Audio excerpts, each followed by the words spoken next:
Bienvenue dans CIRCIR 2030, le podcast de la CFCIM et un espace d'échange au cœur des transformations économiques où regards marocains et français se rencontrent. Aujourd'hui, focus sur le Maroc industriel entre accélération, innovation et attractivité. Deux invités, deux perspectives, un seul horizon 2030. Vous écoutez Benoît Vaillant, directeur général délégué chez Aluminium du Maroc, et Adil Zaidi, président de la Fédération de l'automobile et vice-président de l'Association marocaine des exportateurs, ASMEX. Bonjour Monsieur Zaidi. Bonjour. Comment allez-vous? Bien, et vous? Parfaitement bien. Beaucoup de pluie à Tanger? Énormément. Un lac. Alors, nécessaire, mais... Mais vous savez ce qu'on dit au Maroc? Au Maroc, gérer et gouverner, c'est pleuvoir. Et quand il pleut, on est heureux. Et quand il pleut, on est tous heureux. Alors, on est invité aujourd'hui à parler de l'environnement industriel au Maroc et des conditions qui peuvent favoriser ou inciter l'investissement, et en particulier à l'horizon 2030. Et donc, nous avons un panier de questions à la volée. D'accord. On va se distribuer et alors je propose de démarrer peut-être et Très bien. de vous laisser... Et vous posez engagé. la première question. C'est bien. Poser la question, c'est toujours mieux. Bien, Monsieur Vaillant. Dans les décisions d'implantation sur l'ensemble du territoire national, quels sont les critères qui orientent le choix entre Casablanca, par exemple, et le reste des régions? Le foncier, la main-d'œuvre, l'énergie, la logistique, la proximité client. Alors, c'est une bonne question. Où s'implanter? Alors, moi, je pense que Casa réunit des facteurs clés de choix avec un foncier industriel disponible, une main-d'œuvre qualifiée qui est présente, un écosystème complet. Mais le Maroc, ce n'est pas que l'axe de Casablanca. Donc, il y a aussi beaucoup de régions, et beaucoup de régions qui méritent d'être développées. Donc, à mon sens, si on doit retenir quelques facteurs importants pour choisir une région autre que Casablanca, je dirais en premier lieu l'accès au foncier, la présence évidemment d'une main-d'œuvre qualifiée pour le secteur industriel qui nous concerne. Je dirais aussi l'accès à l'énergie, à des coûts compétitifs, peut-être décarbonés. Et puis ensuite, des infrastructures logistiques, routières, ferroviaires, portuaires, un aéroport qui permettent de peaufiner l'amont et l'aval de l'activité industrielle. Oui, je vais juste peut-être rebondir avec vous. Effectivement, vous avez raison. Casablanca, aujourd'hui, c'est 42% du PIB du Maroc. Casablanca, c'est un écosystème qui a maintenant plus de 60 ans et qui donne certains avantages de facto. Maintenant, il est vrai aussi qu'on a vu des zones d'autres régions qui se sont développées. Alors, vous êtes de Tanger, et vous citez Tanger, qui est aujourd'hui la deuxième zone industrielle, deuxième producteur industriel du Maroc, avec un très fort dynamisme. Et on sait qu'aujourd'hui, c'est 37 millions d'habitants, c'est 12 millions d'actifs, il faut donner du travail un peu à tout le monde. Et en fin de compte, même pour l'industrie, il est nécessaire des fois d'aller voir vers les zones où on peut trouver de la main-d'œuvre, on peut trouver plus de foncier, parce qu'aujourd'hui, Casablanca, c'est devenu des fois un peu plus cher que le reste.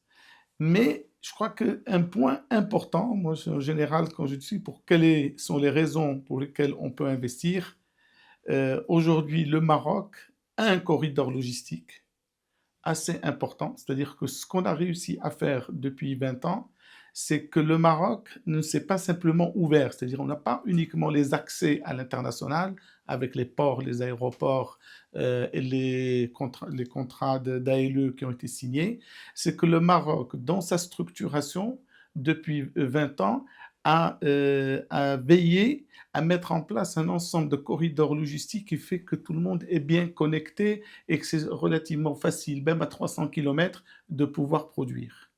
Maintenant, peut-être dans certaines régions, alors je vais illustrer aussi par Tanger, c'est qu'en réalité, pour un investisseur, il faut que dans toutes les régions, on donne envie de venir. Plus encore que le coût, parce que les coûts, comme je vous ai dit, le coût logistique devient de plus en plus abordable grâce au corridor. L'énergie est la même partout.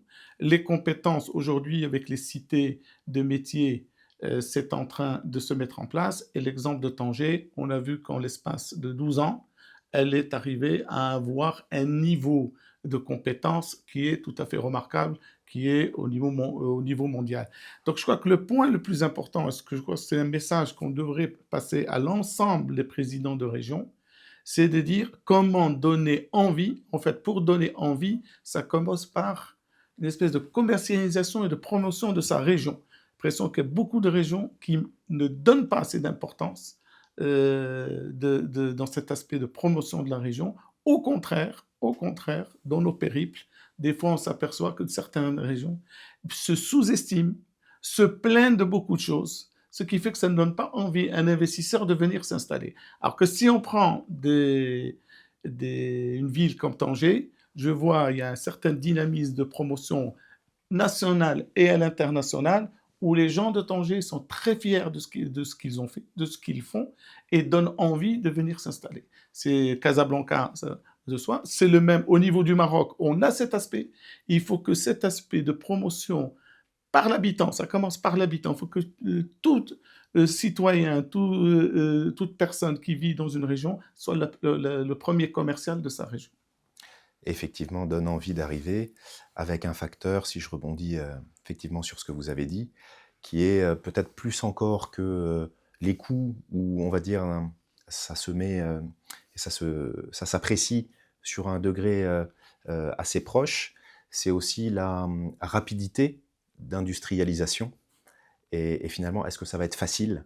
Est-ce que ça va être rapide de s'installer au-delà même du coût d'acquisition, des coûts d'investissement? C'est des facteurs importants. Et je crois que c'est ce qui serait bien, mais là, on est en train d'en parler. Le Maroc a fait une action, un procès extrêmement important. Ça a commencé avec la lettre royale de 2002 et l'instauration des CRI. Et ça a donné tout un dynamisme pour les affaires.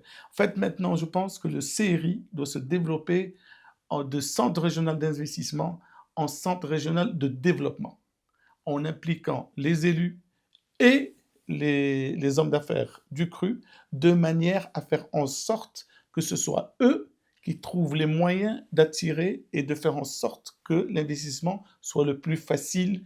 Quand je dis investissement, il ne s'agit pas uniquement de décision d'investissement, pour qu'on puisse aborder le sujet sur toute la phase de l'investissement, depuis l'idée jusqu'à sa concrétisation et jusqu'à sa réalisation, c'est-à-dire post-3 ans, parce que très souvent, on ne parle que des décisions d'investissement et malheureusement, dans certains indicateurs, on ne prend que le niveau des investissements. Ce qui est important, c'est comment ça se réalise et ça monte en puissance. Très bien. Bon. Je crois que c'est à vous. On a plié la première. Alors, je poursuis. Donc, question pour vous, Monsieur Jaïdi. Alors, dans vos filières respectives, quels profils ou compétences deviennent aujourd'hui les plus critiques et comment préparez-vous vos organisations à ces évolutions? Bien, c'est les compétences. Effectivement, que si quelqu'un parle d'industrie, c'est main-d'œuvre, compétences et capital. Et la main-d'œuvre étant l'un des moyens les plus importants, parce que si vous n'avez pas une compétence qui soit à l'aise dans son métier, qui soit à l'aise dans sa vie, vous ne pouvez pas réussir. Aujourd'hui, je vais vous donner l'exemple de ma filière, qui est la filière automobile. Nous avons la chance d'avoir abordé très tôt ce sujet, d'avoir mis en place des structures de formation, qui sont des structures de formation en partenariat public-privé, avec l'implication de l'ensemble des acteurs professionnels, de manière à être orienté, une formation orientée terrain. Alors qu'aujourd'hui, si vous prenez l'exemple des IFMIA, des instituts de formation pour le métier de l'automobile, il y en a à Casablanca, à Kenitra, à Tanger, Un simple chiffre, 94% des diplômés de l'IFMIA sont recrutés à la sortie du diplôme. Les formations, alors ça, c'est des formations de manière plutôt générale pour avoir des techniciens. En parallèle, il y a des formations plus pointues, plus directes, organisées par les différents opérateurs économiques de la région, de manière à former les gens au plus près de leur poste de travail. Et ça, c'est ce qui fait que ça peut donner, que ça peut donner un résultat tangible parce qu'on sait exactement ce qu'on veut. Côté de ça, il y a toutes les conventions que nous avons signées. En fait, il y a une grande convention qui a été signée avec le ministère de l'enseignement supérieur, avec l'ensemble des écoles d'ingénieurs. Aujourd'hui, le Maroc forme environ 10-12 000 ingénieurs par an. Il faut signaler 54% de femmes, plus de femmes ingénieurs qui se forment que d'hommes. Et c'est en train aujourd'hui d'aller vers les différentes filières, de monter en puissance et d'occuper des postes de plus en plus importants dans la hiérarchie. Donc l'aspect compétence est là. Il faut aujourd'hui nous devons suivre, mais là je fais confiance à l'ensemble des opérateurs, ils savent ce qu'ils veulent, ils savent ce dont ils vont avoir besoin. Nous avons aussi la chance dans notre filière, c'est d'avoir un accompagnement avec de grandes locomotives qui nous amènent le benchmark international et surtout les exigences internationales qui fait que nos compétences, on est obligé de les avoir au niveau le plus élevé, mais au niveau international. Oui, alors je vous rejoins effectivement sur la filière automobile, qui est probablement pionnière en la matière, parce qu'elle a su se structurer, elle a su bâtir ses propres programmes de formation, mais sans rester cloisonnée. Donc il y a cet écosystème avec les rangs 1, les rangs 2, les rangs 3 qui sont arrivés, donc amont et aval, en fonction de la position dans laquelle on se trouve. Et finalement, tout ça a été décloisonné et les entreprises se sont réunies en associations professionnelles, ont noué des tissus de relations étroits avec les écoles, les universités. Et c'est là peut-être qu'on peut extrapoler avec des facteurs clés de succès pour les autres industries que l'automobile, qui ont tout intérêt et davantage même à proposer des formations internes, à proposer probablement aussi des parcours de carrière et à sortir et à se constituer en association et à nouer ces réseaux de partenariat. Maintenant, les compétences, je crois, qui font défaut ou qui restent à développer, dès lors qu'on passe d'industries au Maroc qui ne sont plus des ateliers de fabrication déportés, mais qui viennent des lieux d'arbitrage et de stratégie industrielle, c'est tout ce qu'il peut y avoir en amont. Donc c'est les métiers de la R&D, de l'ingénierie industrielle et process, de la maintenance avancée, de tout ce qui est data industrielle, la sécurité, la virtualisation, l'administration des bases, les télécoms, les centres d'hébergement. Et puis ce qui touche aussi à des métiers un peu pointus de la supply chain, que l'industrie automobile a probablement poussé vraiment très très haut dans les curseurs, mais ce qui n'est pas le cas de pas mal d'autres secteurs industriels, et où ces métiers-là, justement, de planeurs, de planification fine de production dans des environnements contraints et à capacité finie, méritent encore d'être développés pour que le Maroc soit encore davantage attractif et qu'encore une fois, l'industrie marocaine sorte de cette étiquette peut-être de fabrication pour passer vers des centres de recherche. En témoignent d'ailleurs, à mon avis, deux choses. Moi, je constate de plus en plus, puisque je m'occupe aussi de la catégorie des adhérents industrie au sein de la Chambre de commerce, et je constate que de plus en plus, les industries installées au Maroc, y compris de sociétés multinationales, commencent à déposer de plus en plus de brevets, d'une part, mais d'autre part, se constituent aussi en benchmark par rapport à d'autres industries du groupe en matière de compétitivité et donc d'efficience de production. Vous avez tout à fait raison. D'ailleurs, bon, je reprends aussi donc, la filière automobile parce que c'est un exemple. Effectivement, dans le cadre de la R&D et de l'innovation, c'est quelque chose qui est en train, ce qu'on est en train de voir, c'est qu'il y a de plus en plus de délocalisation vers le Maroc. Aujourd'hui, vous avez 5000 ingénieurs qui travaillent dans des centres de R&D, notamment avec l'ancien Altran, maintenant Capgemini, et avec des compétences marocaines, formées dans des écoles marocaines. Et aujourd'hui, on est en train de... Mais parce qu'à côté, il faut aussi se donner les moyens. C'est quelque chose qui nous a aussi beaucoup aidé, c'est la mise en place des laboratoires. Au niveau de l'automobile, nous avons le CETIEV, le centre technique, comme les autres centres techniques qui existent pour tous les secteurs. Nous avons aussi l'UTAC qui a installé un laboratoire d'essai à Ouedzem, Les essais, les contrôles de le conformité, contrôle de conformité, la etc. recherche. Et donc, si vous voulez faire de la recherche, de l'innovation, vous avez besoin de tester ce que vous êtes en train de faire. Quand c'est à côté, eh ben, c'est beaucoup plus facile.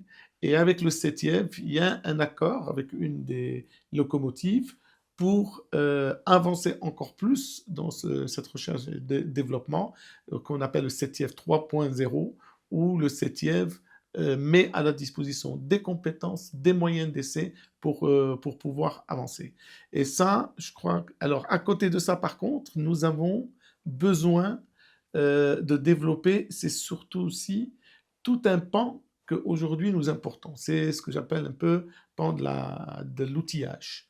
De tout ce qui est machine-outil, de tout ce qui est Les moules, les machines support, les spéciales. moules, etc. Mm. Or, aujourd'hui, l'industrie, pour moi, à mon modeste niveau, vous savez, la partie la plus importante dans l'industrie, ben, c'est le moule. C'est ce qui coûte cher, c'est ce qui peut bloquer. S'il y a quelque chose où j'en dis, plutôt que de donner une subvention en argent, donnez-le en moule, vous augmentez les capacités de production industrielle d'une manière exponentielle. Très bien. À vous. À vous? Je crois que... Non, c'est à vous maintenant. Je venais de lire la c'est pardon. la précédente. D'accord, pardon. On va se disputer pour se faire parler. Voyez-vous déjà des clients ou partenaires pour lesquels la performance ESG devient un critère décisif de sélection au même titre que le prix ou la qualité? Ah, ça c'est une question vraiment intéressante et très très d'actualité. C'est du vécu d'ailleurs dans le secteur dans lequel je travaille, de l'extrusion aluminium, où nous exportons plus de 40% de notre production. L'ESG, donc on parle d'empreinte carbone, on parle de traçabilité sociale, on parle d'énergie, on parle de dispositifs de contrôle contre la fraude, contre la corruption, de tout un tas de sujets qui relèvent de l'ESG. Aujourd'hui, on se doit de s'inscrire dans ces démarches. Je dirais en particulier si on travaille avec des sociétés européennes, ou si on travaille avec des grands donneurs d'ordre, qui soient cotés en bourse ou pas cotés, et je pense de façon exclusive ou obligatoire dans les secteurs comme l'automobile, l'énergie, les infrastructures. Et donc aujourd'hui, je pense que l'ESG devient pratiquement un critère de go, no-go pour les partenaires, peut-être au même niveau que des critères de qualité, de coût, de délai, qui sont de toute façon des questions sur lesquelles, si on n'est pas au standard, il n'y a même pas de business possible. Mais aujourd'hui, je dirais que l'ESG devient de plus en plus, je me répète, particulièrement en Europe et dans les secteurs que j'ai cités précédemment, un must-have si on va avoir une chance d'aller plus loin. Ce n'est plus un critère de démarcation, ça doit être en portefeuille, et je pense qu'il est urgent que les sociétés industrielles inscrivent ça dans leur ADN.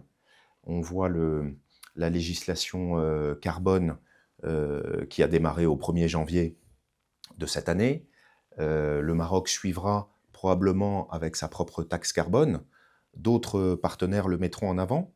L'ESG ne se résume pas à ça, mais on voit de plus en plus de groupes investir massivement ou à leur échelle dans des profils qui maîtrisent ces problématiques et ces sujets et qui en font plus simplement des outils de reporting, mais des politiques réelles et des projets réels, justement pour se mettre à niveau, se mettre au standard, et puis prendre de l'avance sur ces sujets-là qui sont de plus en plus demandés. Je dirais que, pour finir, ça va peut-être aller même jusqu'à conditionner l'accès au financement, peut-être aussi l'accès à une main-d'œuvre qualifiée, qui est plus seulement soucieuse d'être dans une société qui va être compétitive, mais ça va être un environnement de travail, ça va être des pratiques, ça va être un souci de la sécurité, un souci de l'environnement.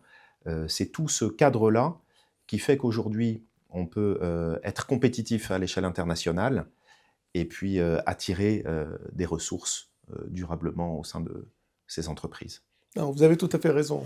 Ça devient, c'est une obligation, d'autant plus que le Maroc s'étant ouvert, soit qu'il faut bien rappeler que le Maroc aujourd'hui est lié par des accords de libre-échange avec, bon, c'était avec 53 pays, maintenant avec plus de 93 pays avec la ZLECAf, que dans ce cadre-là, nous ne sommes plus devant un marché national, nous sommes devant un marché international Mondial. et mondial. Et ce marché mondial a ses prérequis et a aussi, et cet aspect de SG, elle est d'autant plus forte, premièrement parce que c'est des qualifications, deuxièmement parce que c'est des critères qui sont presque obligatoires maintenant, c'est-à-dire la différence de la RSE qui est plutôt une démarche volontaire, et que ces critères qui sont d'autant plus obligatoires que je dirais qu'ils sont presque insidieux. Des fois, dans ce domaine-là, j'ose une comparaison. Aujourd'hui, c'est comme si vous allez en Europe et aux États-Unis et que vous n'avez pas de carte de crédit. Vous pouvez avoir votre poche remplie de billets de banque, être capable de payer, mais si vous n'avez pas une carte de crédit à un hôtel pour louer une voiture, ben, on ne vous considère pas parce que toute la démarche qu'il y a derrière la carte de crédit, de confiance, de connaissance, de traçabilité, disons, d'être dans le système, eh ben, on vous dit si vous ne l'avez pas, on ne vous fait pas, vous ne rentrez pas, vous n'êtes pas dans le système. Ben, ça va être un peu la même chose. Au bout d'un moment, cette qualification, il faut que vous soyez dans le système, il faut que vous osiez franchir le pas et vous imposer à vous-même certaines attitudes, parce qu'en fait, c'est un changement de mindset, ça ne coûte pas plus cher. Beaucoup le font, c'est un peu comme M. Jourdain le font sans le savoir. Et par contre, il faut le formaliser. Et c'est ce qui manque, c'est cet aspect formalisation qui doit rentrer un peu dans l'esprit à partir du moment où on veut aller vers l'international. Au niveau de la taxe carbone qui est, bon, qu'on peut discuter, qu'on peut évaluer de part et d'autre, le Maroc a une chance. C'est que le Maroc, depuis maintenant 12-13 ans, et grâce à la vision vraiment très anticipatrice de Sa Majesté, s'est lancé dans un peu les énergies renouvelables. Nous sommes dans un mixte aujourd'hui, je crois qu'il a atteint les 40%, et nous devrions atteindre les 52% en 2030. En atteignant les 52%, avec une chance, c'est que ce qui paraissait comme presque une contrainte il y a 10 ans, avec un coût qui était important, aujourd'hui est devenu une opportunité parce que le coût à la sortie est inférieur à l'énergie fossile. Donc ça devient encore plus. Donc on a des opportunités à faire valoir. Il faut savoir s'en servir et les utiliser. On a aussi l'aspect pour pratiquement plus d'1,5 milliard de consommateurs, d'être relativement proche géographiquement. Donc tous les coûts de transport et les impacts transport joueront Absolument. aussi en notre faveur. Donc il faut savoir maintenant comment utiliser ces opportunités que nous avons pour les structurer, pour les cristalliser et en faire un vrai atout comparatif pour nous. Et lorsqu'on dit que l'ESG devient presque un laissez-passer, comme vous l'avez justement rappelé, il faut derrière que les leviers ou les avantages comparatifs qui composent toutes les dimensions de l'ESG soient mis en valeur, c'est-à-dire qu'il faut aller encore plus loin dans l'énergie décarbonée, il faut œuvrer sans cesse toujours à plus d'incitation et de facilité d'accès à ce type d'énergie, effectivement, puisque ça devient un critère à côté duquel on ne peut plus passer. Et on a une double chance aujourd'hui. C'est que, un, on rentre dans ces critères, mais deux, c'est que ça va nous coûter moins cher. Donc,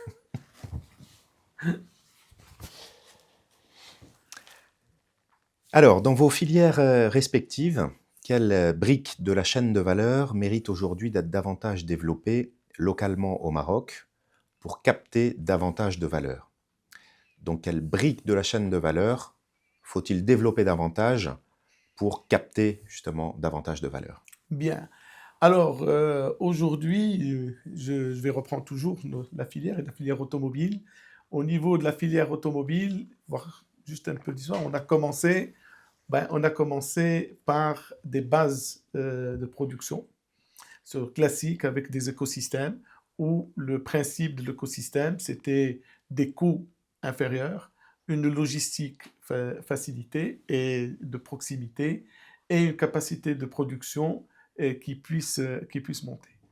Aujourd'hui, après 12 ans, nous voyons que les écosystèmes se sont étoffés, que nous avons plus d'intervenants. Et aujourd'hui, nous avons besoin de travailler sur deux dimensions. Une dimension verticale, en profondeur. Il faut qu'on aille faire la jonction dans la chaîne de valeur automobile, qui va de la mine jusqu'au service après-vente. Nous devons, et nous occupons aujourd'hui une partie qui correspond à 45% de cette chaîne, qui est dans la production. Il faut qu'on aille chercher un peu plus en profondeur en amont, voir quelles sont les capacités que nous avons dans le pays en minerais, les capacités que nous avons en matières premières, comment avoir des industries critiques qui peut-être ne se justifient pas, disons, projet par projet, mais dans le cas d'une mutualisation ou d'un encouragement qui peut amener à avoir plus d'intégration.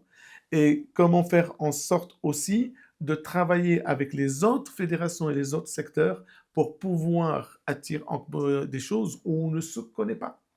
C'est-à-dire, moi, je suis des fois surpris de voir que dans différents secteurs, l'automobile achète un produit en Allemagne, mais qui provient du Maroc, qui a été fait par un autre secteur et qui a exporté, qui est revenu. Donc, dans le cadre de l'empreinte carbone, c'est pas très bon et coût, c'est encore moins. Ces deux aspects en profondeur. Le deuxième aspect qui est horizontal, c'est d'aller vers plus de diversification. Ce qui a été fait pour la voiture particulière, l'étendre aux aides secteurs des matériaux de transport et de la mobilité. Je parle bien entendu du poids lourd, de l'utilitaire. Je parle de la carrosserie industrielle, bus, autocar, camion, où c'est très fortement utilisateur de capacités, de compétences et d'emploi. Et nous avons un savoir-faire. Le militaire, on est en train de lancer le sujet. Et puis, la pièce de rechange, qui pour moi va être le challenge, et l'autre dimension pour les années qui viennent, c'est-à-dire à partir du moment où aujourd'hui on sait, on a les unités pour fabriquer des véhicules, pour faire de la construction de véhicules, nous aurons ipso facto des sorties de ces unités vers des possibilités de créer beaucoup d'entreprises qui pourront aller vers la pièce de rechange, se spécialiser, et le chiffre d'affaires de la pièce de rechange est peut-être 7 à 8 fois supérieur à celui de la construction. Nous aurons aussi peut-être une opportunité, c'est que l'Europe, devant bloquer, on ne sait pas si elle tiendra ou pas, en 2035, la vente des véhicules thermiques, qu'il y aura peut-être des gens qui garderont leur voiture un peu plus longtemps qu'avant, et il y aura peut-être des opportunités pour les réfections de moteurs, de boîtes à vitesse et beaucoup de services pour ça. D'accord. Alors quand on se pose la question effectivement d'apprécier un peu la chaîne de valeur par rapport à ce qui est installé aujourd'hui au Maroc, on peut dire que dans les 15-20 dernières années, on a vraiment été sur des ateliers de fabrication, des ateliers d'assemblage. Les choses ont évolué depuis. Je ne veux pas réduire les activités industrielles, loin de là, uniquement au métier de l'assemblage ou de la fabrication. Mais si on va un peu en amont dans la chaîne de valeur, on va s'intéresser à la recherche-développement, à l'ingénierie, au process, à l'industrialisation. Donc peut-être que là, on parlait tout à l'heure de la constitution de bureaux d'études avec le recrutement, la formation et le recrutement d'ingénieurs. Donc ça, c'est un domaine pour pouvoir penser aux produits de demain et d'après-demain et poser des brevets. Donc constituer des bureaux d'études et insister sur la recherche. En descendant un peu dans la chaîne de valeur, on en parlait tout à l'heure aussi, il y a l'activité des outillages, des moules, des machines spéciales, très importante. Peut-être aussi dans l'activité sur les lignes elles-mêmes, quelles qu'elles soient dans nos industries, il y a toujours des consommables ou des composants critiques dont on s'aperçoit que souvent ils sont importés parce que justement ils sont critiques, mais il y a d'un autre côté pas une taille suffisamment critique où il est difficile de se lancer dans ce business pour amorcer la pompe. Mais je pense qu'à un moment donné, la question des matériaux ou composants critiques va être posée. Et puis, de façon un peu dans l'environnement de l'assemblage, on demande à des machines industrielles qui sont de la mécanique, de l'hydraulique, de l'électrique, une disponibilité de 24/24, 7/7. Donc il y a les métiers de la maintenance avancée, de la maintenance prédictive, qui sont importants, sur lesquels il y a des sociétés aujourd'hui de facility qui viennent et qui parfois sont résidentes au sein d'industries. C'est un business qui se développe de plus en plus. Et puis, on sait que toutes nos industries ont besoin pour fonctionner d'informatique. Donc, il y a tout le monde de la data industrielle, des hardware, des réseaux de télécom, de la sécurité des données, et puis même pour des questions de conformité réglementaire, de l'hébergement local des données sensibles. Et je pense que l'amont et l'aval de la fabrication sont peut-être même des métiers où on peut capter encore davantage de marge que sur la fabrication elle-même, où finalement on trouvera toujours peut-être un pays ou un concurrent, aussi proche ou aussi lointain soit-il, qui va réussir à travailler peut-être moins cher, sans s'inscrire exactement dans les mêmes pratiques, mais qu'il faudrait se différencier justement en associant aux activités d'assemblage et de fabrication, donc ces métiers amont, aval et qui sont connexes et qui vraiment sont générateurs de marge. Non, vous avez belle perspective dans ce sens-là. avec nous. Alors, vous avez raison. Alors, des fois, mais ce qu'on s'aperçoit à l'expérience, et ça, les chiffres le montrent, aujourd'hui, si vous prenez le secteur automobile, c'est pratiquement 150 milliards de dirhams d'export. Dans les 150 milliards de dirhams d'export, il n'y a que 55-58 milliards de dirhams en construction. Après, il y a le câblage. Et aussi, il y a aujourd'hui de plus en plus de composants qui sont fabriqués au Maroc et qui sont exportés à travers le monde. Ça veut dire que le challenge qui a été réussi, c'est qu'au début, les unités qui étaient faites pour alimenter, dans le cadre des écosystèmes, les chaînes de production rang 1, rang 2, localement, dans le cadre d'une proximité, ont été tellement performantes que non seulement elles approvisionnent la proximité, mais elles commencent à approvisionner le lointain aussi. Et qu'elles drainent du business, peut-être même d'autres ateliers. Et qu'elles peuvent créer à ce moment-là des volumes de production qui justifient les investissements.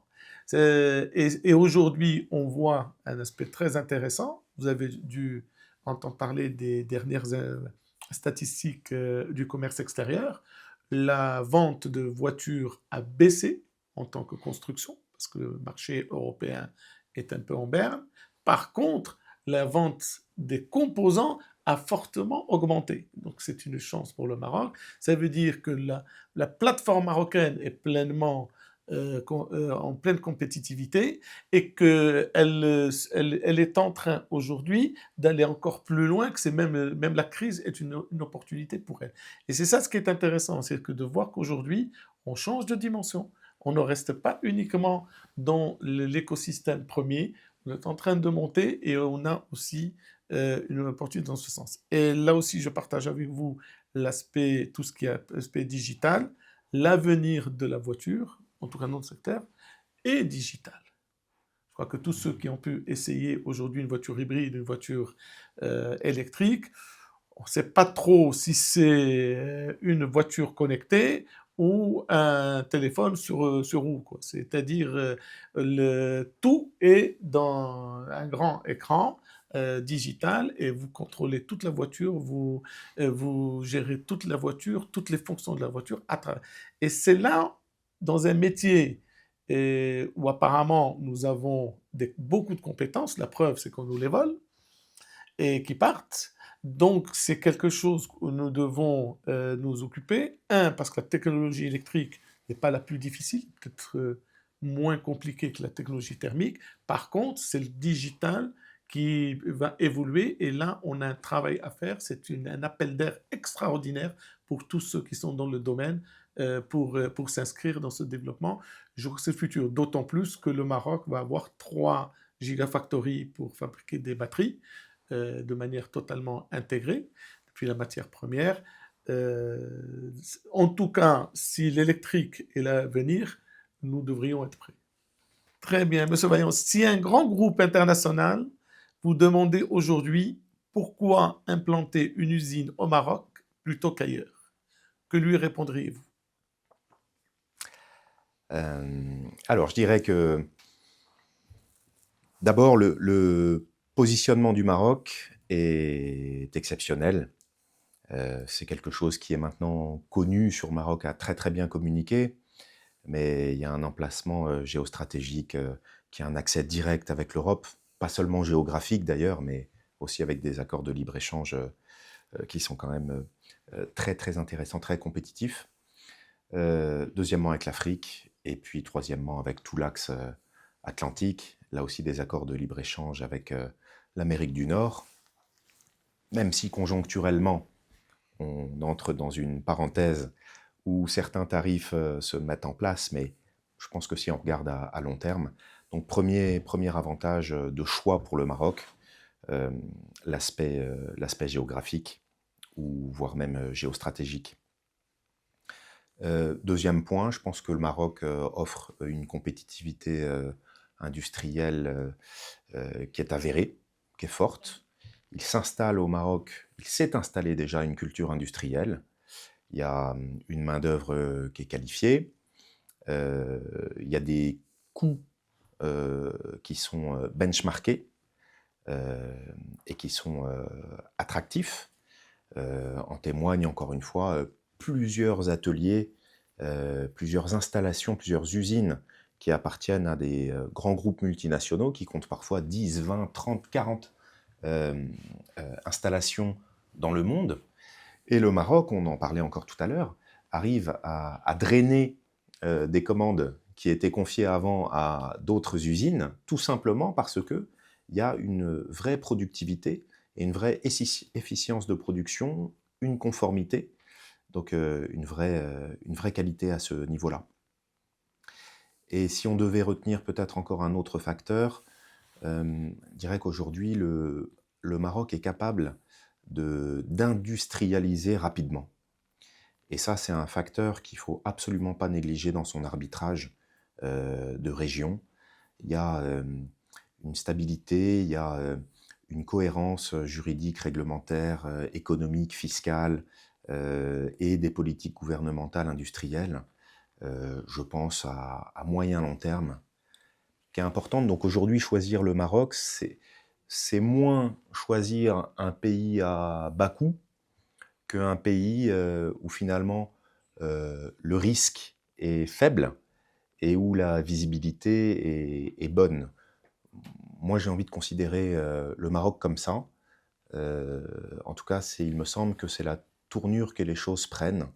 Un positionnement privilégié, une compétitivité industrielle de plus en plus prononcée et une capacité à démarrer, à s'installer rapidement. Bien, vous avez pratiquement tout dit, effectivement. Et moi, j'ai envie, peut-être, pour participer à cette question, c'est de dire, en son temps, Carlos Ghosn, président de Renault, n'avait pas du tout l'intention d'implanter une usine au Maroc. Il est venu, effectivement, il a rencontré les plus hautes autorités du pays. Il a été convaincu par un projet, notamment ce qui avait intéressé beaucoup, c'était le port de Tanger, qui était même à ses débuts de construction. Il y a cru. Aujourd'hui, selon les dires même des dirigeants de Renault, l'usine, la plateforme de Renault à Tanger, à Casablanca, est l'usine la plus rentable du groupe dans le monde. Quel meilleur exemple? Ensuite, Carlos Tavares et le groupe Stellantis, Peugeot, ensuite Stellantis, sont venus à Kenitra, se sont installés, ils ne le regrettent pas. Et aujourd'hui, le compte du compte, c'est que c'est les Chinois, l'usine du monde, qui aujourd'hui sont intéressés et de manière assez massive pour venir au Maroc. Je crois presque, des fois, je dis, maintenant, on ne choisit pas le Maroc, on a envie de venir au Maroc.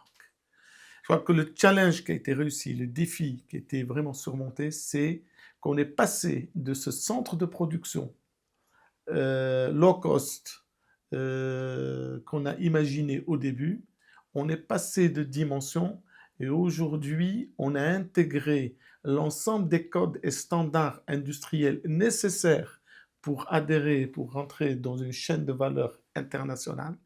Et donc, on sait communiquer et ça devient, comme vous l'avez dit, ça devient rapide d'industrialiser.